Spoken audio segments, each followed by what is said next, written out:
श्री संत सद्गुरू नारायण बाबा पायी वारी सोहळा आणि या दिंडीचा आज असणारा 13वा मुक्काम, बरोबर आहे.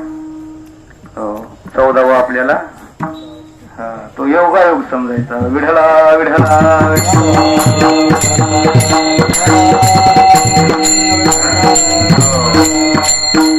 5 तारखेला हा सोहळा निघालेला आहे आणि मुक्काम दर मुक्काम करत करत करत पंढरी क्षेत्रामध्ये काल आपण पोहोचलो.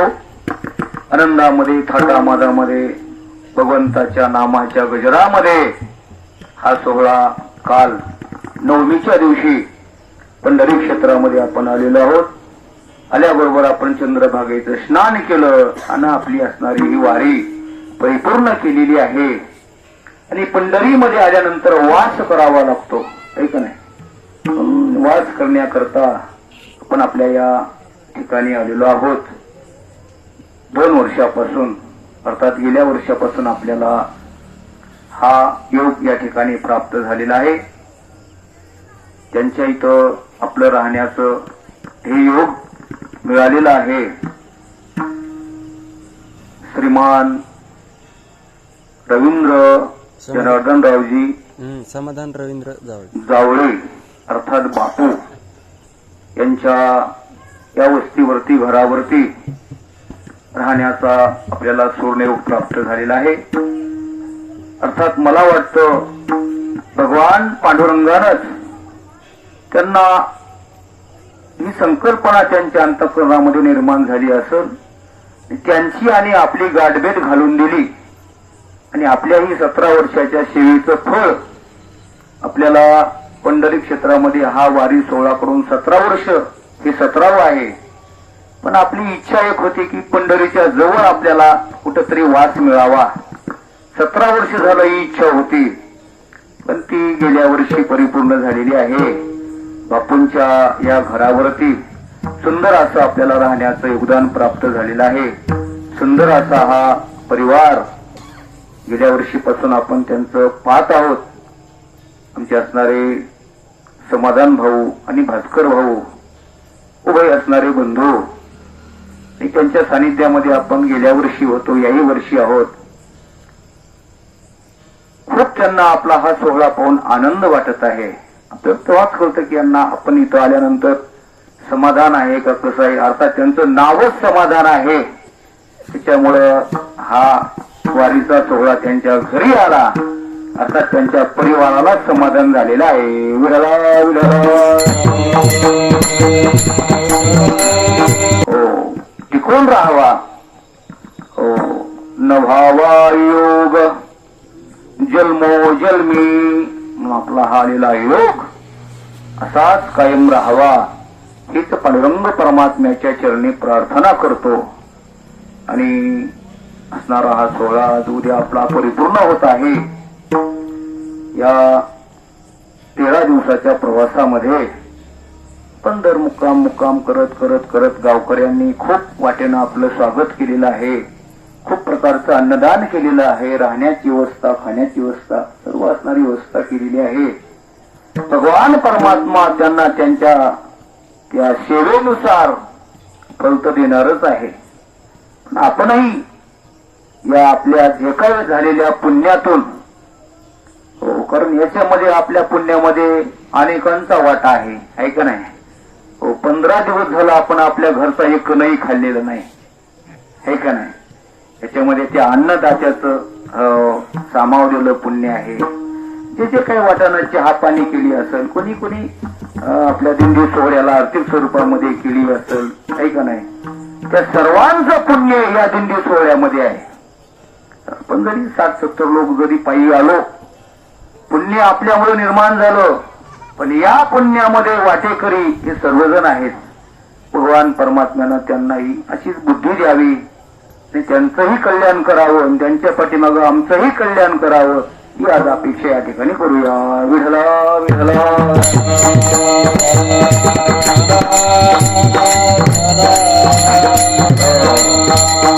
2 वर्ष सोहळ्याला झालं, पण अपेक्षेपेक्षा जास्त वैभव प्राप्त झालं असं म्हणायला हरकत नाही, ठीक आहे. जवळजवळ पुरोहित आल्यानंतर आपल्याच गावातील मंडळी आपल्या दिंडी सोहळ्यामध्ये 50-60 होते, आहे का नाही? 60 मंडळी दिंडी सोहळ्यामध्ये आली. इकडे असणारी पुन्हा नंतर 25-30 मंडळी आलेली आहे. जवळजवळ 100 मंडळी या ठिकाणी आपल्या गावाकडून आलेली आहे. सर्वांना या ठिकाणी आनंद मिळत आहे. असाच आनंद दरवर्षी आपण घेत राहावा, आहे का नाही? आमचे अंधापुरीकर भजनी मंडळी या वर्षी विशेष स्वरूपानं आले.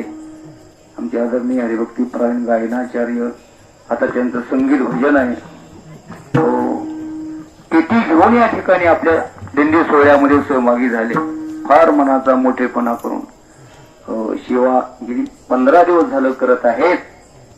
त्याच्यामुळे या सोहळ्याला वैभव प्राप्त झालं. जवळजवळ अंधापुरीची 5-7 मंडळी आहे का नाही? झेंड्याचाही मान अंधापुरीकरांनी घेतलेला आहे. आमचे असणारे टेलर म्हणून प्रसिद्ध असणारे बालूभाऊ, आता आहे झेंडा. कोण आता झेंडा घेऊ हाती नाही. आता श्री संत सद्गुरू नारायण बाबाचा झेंडा बस आता हातामध्ये घ्यायचा आणि दरवर्षी या सोहळ्यामध्ये यायचं, हे का नाही? आमचे गणपत भाऊ खूप सेवा करतात.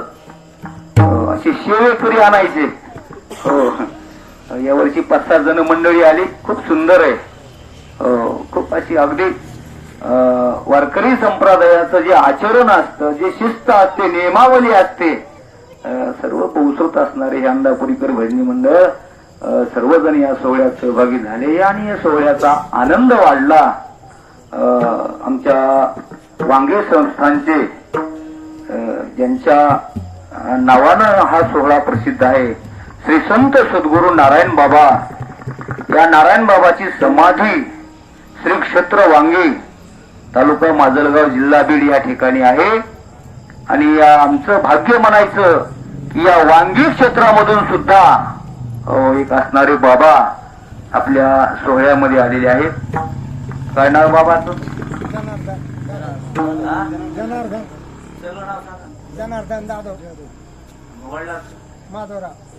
श्रीमान हरिभक्ती परायण जनार्दन माधवराव जाधव आपल्या बाबाच्या स्वरूपामध्ये आपल्या सोबत आले.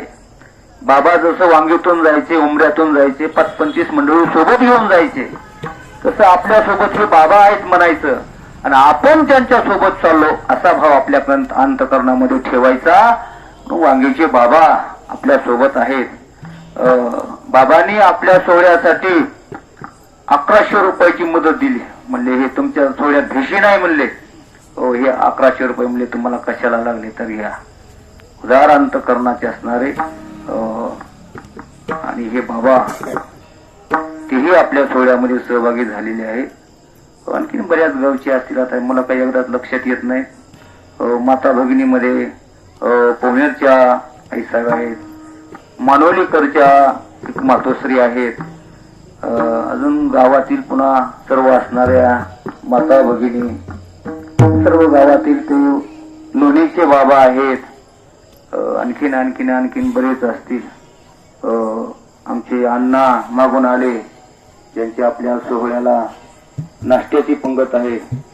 मुंजा अण्णा, ऐका नाही, विशेष करून आमचे असणारे चव्हाण मामा बोलत आम्ही काढलं त्यांना. पंक्तीची यजमान आहे, त्या निमित्तानं त्यांना यावं लागतं आणि त्यांची आम्हाला गरज आहे. कारण टेम्पो सांभाळाय माणसं लागतात, स्वयंपाक करायला माणसं लागतात, म्हणून ते आलेले आहेत. अजून आता सगळ्याचे नाव घ्यावं लागतील. नाही महाराज, नाही पुढच्या वर्षी घोटाळा होईल ना, आहे का नाही? हा,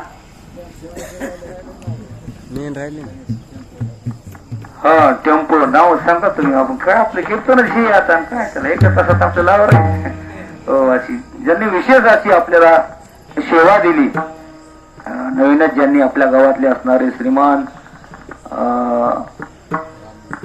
रामकिशन कारभारी कोले, बरोबर आहे, त्यांचे असणारे सुपुत्र गणेशरावजी यांनी याच वर्षी वाहन घेतलं आणि त्यांना वाटलं की या दिंडी सोहळ्याला वाहन द्यावं. कमी खर्चामध्ये अगदी डिझेल वरतीच त्यांनी आपल्याला हा टेम्पो दिलेला आहे. त्यांचेही धन्यवाद. दरवर्षी असेच आम्हाला सहकार्य करीत जा. आता आपल्या या दिंडी सोहळ्यामध्ये काय फीस नसल्यामुळं म्हणजे जास्त काय आपल्याकडे वर्गणी गोळा होत नाही. जेमतेम स्वरूपामध्ये आपला हा सोहळा चालत राहावा हीच आपली एक भावना आहे. पण त्यांचेही असणारे आभार मानतो. विशेष करून आमचे असणारे आप्पा श्रीमान वशिष्ठ श्रीरामरावजी कोले, खूप मोठा त्यांनी खारीचा वाटा उचललेला आहे. स्वयंपाक करायचं काम त्यांच्यावर जिम्मेदारी सोपवली आणि त्यांनी ती स्वीकारली. आमच्या डोक्यावरचा बराच भार कमी झाला. आप्पाचेही आभार. असेच आपण दरवर्षी यावं आणि आम्हाला सोहळ्यासाठी मदत करावी. हा आम्हाला म्हणण्यापेक्षा आपला सोहळा आहे का नाही. माझी ताशी इच्छा आहे आमचे फोटो कोणाचेच नसावेत. सार्वजनिक दिंडी सोहळा उमरा असं करायला पाहिजे. सर्वांनी त्याच्यामध्ये उगा आम्ही इथं 4-5 जणच बेजार होईल नाही का. आमच्या अनुतात्या आहे का नाही, अनुतात्याचे असणारे मुलं या ठिकाणी, आमचे काकडे पाटील, आम्ही तसं नाही. आपल्या सगळ्यांचा सोहळा आहे. आपण सगळ्यांनीच या ठिकाणी काम करायचं. सर्वांनी आता माता भगिनी सर्व असणार काम करतात. तशा पद्धतीने पुरुषांनी सुद्धा पाणी आणायचं, वाळू घालायचं, हे असणारं सर्व काम करायचं. त्याच्यामध्ये सुद्धा एक प्रकारचा आनंद असतो आणि ही निष्काम सेवा आहे. आणि निष्काम सेवेचं फळ हे काय वेगळं असतं, ते पैशामध्ये मोजता येत नाही. म्हणून ही निष्काम सेवा आहे. सर्वांनी या सोहळ्यामध्ये सहभागी व्हायचं. विशेष करून असणारे आमच्या या ठिकाणी मृदंगाची साथ करण्याकरता नारायण बाबांनी जीव घडून आणला आहे का नाही. आपले कानसूरचेच असणारे एक फडकरी आहेत आणि एक संस्थांचे आहे का नाही. बाबांनी दोघांना या ठिकाणी पाठवून दिलेलं आहे. कानसूरकर फडाचे असणारे श्रीमान मृदंगाचार्य गणेश महाराज शिंदे, तर एवढे मोठे मृदंग वादक महाराष्ट्रातील ख्यातनाम. पण भगवंतांनी त्यांना आपल्या ठिकाणी पाठवून दिलं.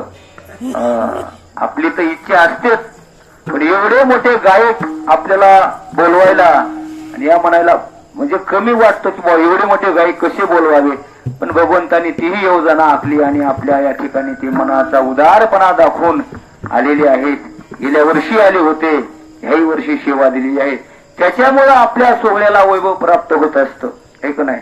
गणेश महाराज शिंदे सोहळ्यामध्ये आहेत. ह्या सोहळ्याचं वैभव असतं. आमचे दादा आहेत, आपण सर्व असणारे आमचे पांडुरंग महाराज विनेकरी, सुंदर प्रकारची सेवा त्यांनी केलेली आहे. सर्व असणारे चौकदाराचं घ्यायचं नाव, चौकदाराने तर दिंडी अशी महाराष्ट्रात गाजविली. चौकदारा इतकी दिंडी कुणीच न गाजविली हे का नाही. त्याची म्हणले पण तरी मुंबईहून फोन आला म्हणले ते तुमच्या जुरीतला चौकदार लय उड्या हाणायला म्हणले हे का नाही. खूप असं सुंदर आपल्या दिंडीला चौकदार मिळालेले आहेत. श्रीमान आपले असणारे विष्णू बाबा बाबूरावजी कोले, त्यांनी ती चौकदाराचं पद स्वीकारलेलं आहे आणि सुंदर अशी सेवा करत आहेत. आमचे झेंडेकरी हे का नाही, कांदापुरीकर आहेत, आपले तुकाराम आप्पा आहेत, आणखीन 2-4 असणारे झेंडेकरी आहेत.